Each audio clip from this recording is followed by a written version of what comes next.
Ethics, how we conduct ourselves. When do no evil has been understood, then learn the harder, braver rule, do good. Arthur Guterman, 1871 to 1943. There aren't any privacy laws surrounding psychic arts, and there aren't any rules in the games and sports rules books either. Everyone is welcome to use any psychic ability they may possess on game shows where even $1 million is the prize, or when choosing lottery tickets. I have been studied by the pit bosses at more than one casino. They do reserve the right to eject anyone, but they do not openly discourage people from using their intuition. Question: how do we guide ourselves? Answer: by our own moral compass. During a tarot reading, when a seeker asks about another person's health, or perhaps what their spouse is up to, there are no laws prohibiting this invasion of their privacy using clairvoyance. Let us, for the purpose of this exercise, consider psychic ability as energy similar to electricity. I should use electricity to power the lamps and printing presses and screens that allow the minds of those who wish to learn to do so. I should use electricity to create safety and warmth. I may use electricity to make my own life easier, like my dishwasher, or entertain myself with my Nintendo, providing it does no direct harm to another. I should not use electricity to snoop on people. I should not use electricity to harm, torture, or cause discomfort to any living thing. I should not use electricity to kill.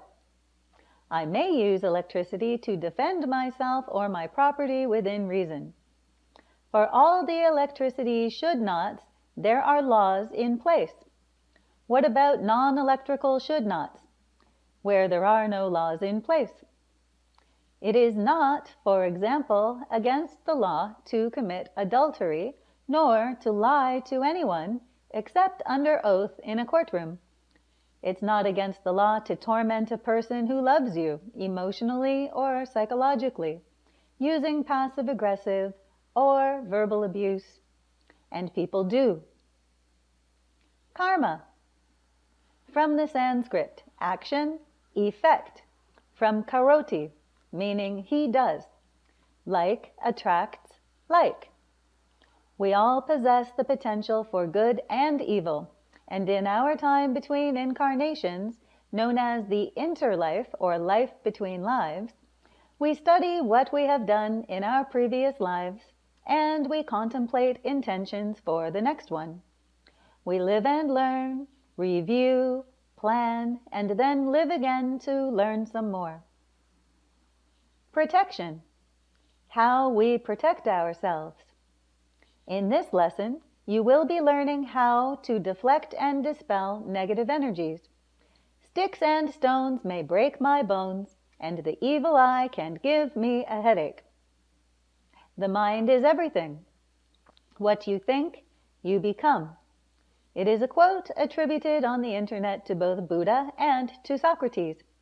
This abbreviated phrase may stem from the first two verses of the Dhammapada, Buddha, 3rd century BCE, which expresses in a poetic form.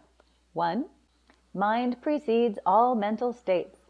Mind is their chief. They are all mind-wrought.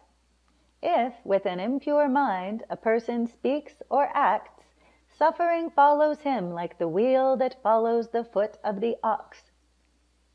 2. Mind precedes all mental states. Mind is their chief. They are all mind-wrought. If, with a pure mind, a person speaks or acts, happiness follows him like his never-departing shadow. The Power of Positive Thinking by Norman Vincent Peale, 1952. The Law of True Falsehoods, Real Magic, Isaac Bonowitz, published 1971. Thoughts Create Things, The Secret, published 2006, which is also a movie. The placebo effect is first documented in the 18th century by John Hagged. Another famous account is that while treating wounded American soldiers during World War II, the unit ran out of pain-killing morphine. Desperate, they decided to continue telling the soldiers that they were giving them morphine, although what it really was a saline solution. Just salt water, basically. Amazingly, 40% of the soldiers reported that the saline treatment eased their pain.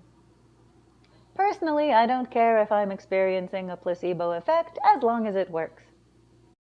Negative energies. There are two things to know regarding negative energies, which exist on the ethereal plane, which is everywhere and may attach itself to us from the environment, from our own misdeeds, or from other people, whether by deliberate intent or unintentional. 1, it is real. 2, it is imagined. I know it isn't real, but at the same time, it is. As a practicing psychic, it is very important that you know how to clear your space and protect yourself. Thought waves as energy waves. Let us compare psychic energy waves to radio waves. A consistent wave of a particular vibration coming toward you, for example, AM all news radio at 680 Hz, is announcing how many people died in a bus crash today. While this radio wave exists in reality all around you, you will remain entirely oblivious to it if you are happily jamming to Z103 on the FM band, or if your radio is not on at all and you're thinking about what's for dinner. People, including children who play sports, are an excellent example of positive focus and visualization. Hexing is not against the rules, nor for some reason are screeching angry soccer moms. And the professional athlete or Olympic athlete is aware that the fans in attendance as well as the fans at home watching on TV are very busy trying to jinx opposing teams, and even praying to God for the other team to lose. While Mr. Isaac Bonowitz was coining new psychic terms for his book in 1971, he coined Kezokinesis to describe when energy is projected for the purpose of causing clumsiness. When I'm playing beach volleyball, I see it often. Here in this diagram, Jason is shouting, "Jinx!" again and again and using his hands to send jinx vibes. Vivian is ignoring him and visualizing her success. Thusly, Jason's jinx waves do not resonate with Vivian's victory waves, and the jinx waves can only bounce off. If Vivian allows her mind to become fearful of the jinx waves and intent, that fear of failure will then put her thought waves on the same wavelength as Jason. Her body will react to that, causing the ball to fly off in the wrong direction. Getting hagged. In the summer of the year 2011, I was attacked in my sleep by a dark energy. Me, the happy psychic. Out in eastern Canada, they call it getting hagged. This is something that can plague a sleeper repeatedly, and when people go to the doctor for help, they are diagnosed with sleep paralysis. It is really quite terrifying. About a week and a half before, a friend of my roommate's was at the house complaining of being hagged. I do believe she brought it into my house.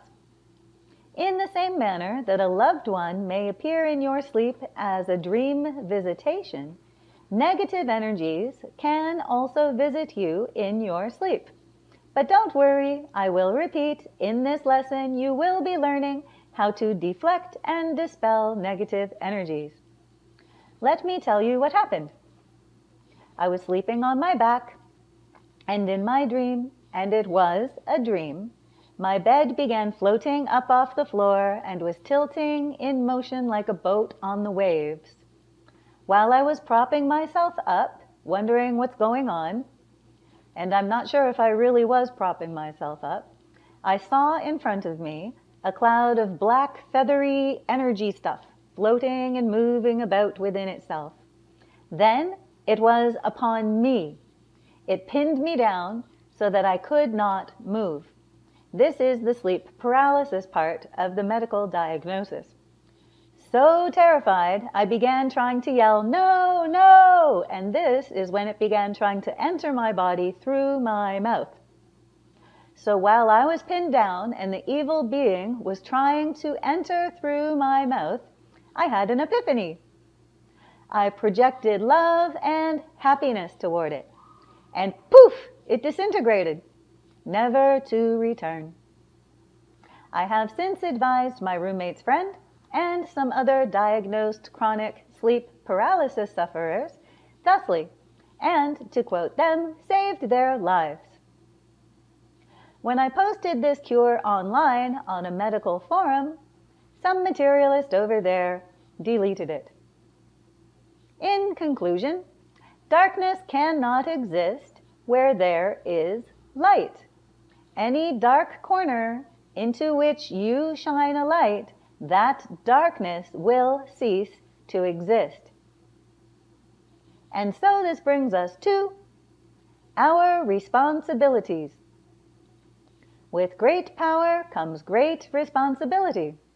This expression has been attributed to two very different sources, Voltaire, which is unsubstantiated, and the Spider-Man comic book. In 1906, statesman Winston Churchill delivered a speech in the House of Commons that included an extended instance of the adage, "Where there is great power, there is great responsibility. Where there is less power, there is less responsibility.